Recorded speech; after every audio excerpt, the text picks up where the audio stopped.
జననీ జన్మభూమిశ్చ స్వర్గాదపి గరీయసి అంటాడు. కాబట్టి బద్వేల్లో పుట్టడం ఒక అదృష్టం, బద్వేల్లో పెరగడం ఒక అదృష్టం, బద్వేల్లో జీవించడం ఒక అదృష్టం, బద్వేల్లో మరణించడం ఒక అదృష్టం. ఎందుకంటే ఎంతో ప్రసిద్ధి కలిగినటువంటి ప్రాంతం ఇది.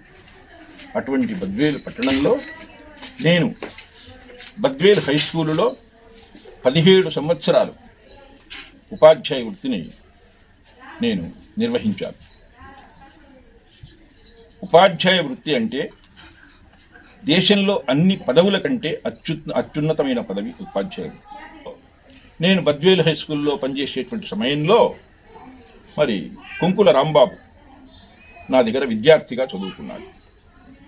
మరి రాంబాబు మొదటి నుంచి కూడా చాలా వినయశీలి, గుణశీలి, తర్వాత ఉపాధ్యాయులున్న ఎంతో ఆయనకు గౌరవం.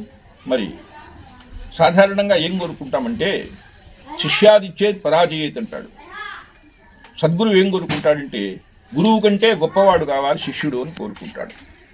ఈరోజు అన్ని విధాలా కూడా రాంబాబు సర్వతోముఖంగా అభివృద్ధి చెందినాడు, మంచి పేరు తెచ్చుకున్నాడు. తర్వాత మరి మంచి కార్యక్రమాలు చేస్తున్నాడు. ఎందుకంటే పరోపకారం చేయాలి. పరోపకారార్థమిదం శరీరం అంటాడు. భగవంతుడు మరి సకల జీవరాశులలో మానవ జన్మనిచ్చాడు. ఈ మానవ జన్మ అనేటువంటి చాలా ఉత్తమమైంది. కాబట్టి మానవ జన్మలో ఇతరులకు ఉపకారం చేస్తూ మరణించాలి, ఇతరులకు మేలు చేస్తూ మనం తనువు చాలించాలి. ఎందుకంటే ఈ దేహం ఎప్పుడు పోతుందో, ఈ గుటిలోని చిలుక ఎప్పుడు ఎగిరిపోతుందో. కాబట్టి ఏదీ శాశ్వతం కాదు. మన కంటికి కనిపించేదంతా అశాశ్వతమే. అన్నీ శాశ్వతమని భ్రమిస్తాం. ఈ ధనధాన్యాలు కానీ, ఈ భార్యాబిడ్డలు కానీ, ఇవన్నీ కూడా ఏవి కూడా మన వెంట రావు, శాశ్వతం కాదు. కాబట్టి పరోపకారాయ వహంతి నద్యః, పరోపకారాయ ఫలంతి వృక్షః, పరోపకారాయ దుహంతి గావః, పరోపకారాయ ఇదం శరీరం అంటాడు. అట్లా పరోపకారం చేస్తూ ఒకవైపు రాజకీయంగా, ఒకవైపు సమాజపరంగా, ఒకవైపు మరి స్నేహితులు శిష్యులకు ఎంతోమందికి సహకరిస్తూ ఎన్నో మంచి కార్యక్రమాలు చేస్తూ, అన్నిటికంటే నాకు సంతోషం ఏమంటే సాహితీ సమరాంగణ సార్వభౌముడు, విజయనగర సామ్రాజ్యాధీశుడు, ఆంధ్ర భోజుడు శ్రీకృష్ణదేవరాయల విగ్రహం పెట్టాలని బద్వేలులో ఉబలాట పడినాను. నేను ఎంతో తపన పడినాను. నా శిష్యులందరికీ కూడా చెప్పినాను. మరి ఎందుకో ముందుకు వచ్చినట్లు వచ్చి వెనుక్కు తగ్గుతూ వచ్చినారు. మరి వన్ ఫైన్ మార్నింగ్ నాకు శిష్యుడు కుంకుల రాంబాబు ఫోన్ చేసి కృష్ణదేవరాయల విగ్రహం పెడుతున్నానన్నాడు. పెట్టు అన్నా, అంతే. నీకు ఎలాంటి పర్మిషన్ లేదు, నువ్వు పెట్టాయా. నీ మొల్ల విగ్రహాలు ఇట్లా పెట్టాను, నేనున్నాను అవరోధము. తర్వాత నీ యొక్క విగ్రహం కాదు, నా యొక్క విగ్రహం కాదు, మన బంధువుల విగ్రహం కాదు, ఏమి సకల జాతి కూడా, అన్ని రంగాలు, అన్ని కులాలు, అన్ని వర్గాలు అభిమానించి నమస్కరించేటువంటి శ్రీకృష్ణదేవరాయల విగ్రహం పెడుతున్నందుకు ఒక గురువుగా నేను గర్విస్తున్నాను, సంతోషిస్తున్నాను, అభినందిస్తున్నాను అని చెప్పాను. ఆ కార్యక్రమం నెరవేర్చాడు. ఎందుకంటే మాటలు ఎన్నో చెప్పవచ్చు, ఆచరణలో చూపించడం చాలా కష్టం. అటువంటిది ఆచరించి బద్వేల్లో శ్రీకృష్ణదేవరాయలు లేని లోటు తీర్చాడు. ఆ విగ్రహాన్ని కూడా కాంస్య విగ్రహంగా భవిష్యత్తులో పెద్దదిగా పెట్టేటువంటి ప్రయత్నం కూడా చేస్తాం.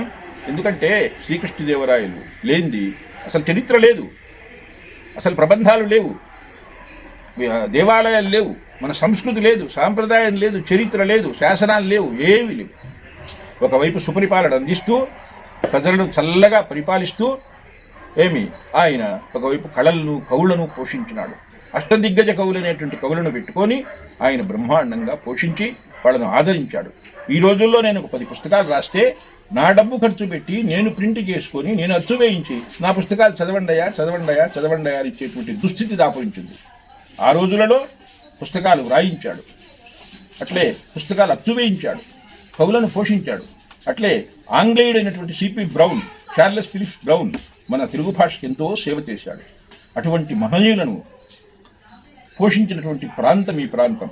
కాబట్టి కడప జిల్లాకు కానీ, రాయలసీమకు కానీ, రాయలేలిన సీమ ఇది రాజుల సీమ, రాజులేలిన సీమ ఇది రాయలసీమ, ఈ సీమకు తొలివాకిలి, ఈ సీమకు తలవాకిలి, గడప గడప దేహళి, సభకిదే జయ స్వాగత కాహళి. కాబట్టి రాంబాబును ఇంకా ఇంకా ఆకాశమంతు ఎదగాలని, ఆయన కీర్తి విశ్వవ్యాప్తం కావాలని, అంతేకాకుండా ఇంకా ఎన్నో మంచి పనులు చేసి గురువుకు మంచి పేరు తీసుకురావాలని, తర్వాత ఎప్పుడు కూడా రాంబాబుకు నా హృదయంలో సుస్థిర స్థానం ఉంటుంది, చోటు ఉంటుంది. అలాగే నేను కూడా అతని హృదయంలో ఉంటాను. శతమానం భవతి శతాయుని ఆశీర్వదిస్తూ ముగిస్తున్నాను.